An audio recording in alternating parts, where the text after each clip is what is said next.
Ay, hello po, magandang umaga. It's Friday morning po, June 7. Ayun, nandito po ako sa exit ng Iton, Laguna. Meron dito Cola Friend dump truck po. Ewan ko ano nangyari dito, basta tumawag lang sa akin. Huwo po na dump truck. Ano siya, 12 wheelers, double I-beam po ito. Hindi ko lang po alam kung anong haba nito. Mga 20 yata ito. Hindi ko alam kung ilang putas ito.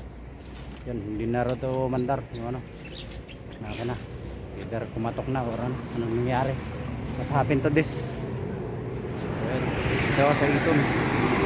Iton City. Ito ba? Dump truck po yan. Laki. Ito muna ako magte-test na ngayon. Subukan kung kaya ko mag-test na rito sa dump truck. Mga kaibigan, tulungan nyo ako. Cola Friend. Yan lang po muna. Good morning.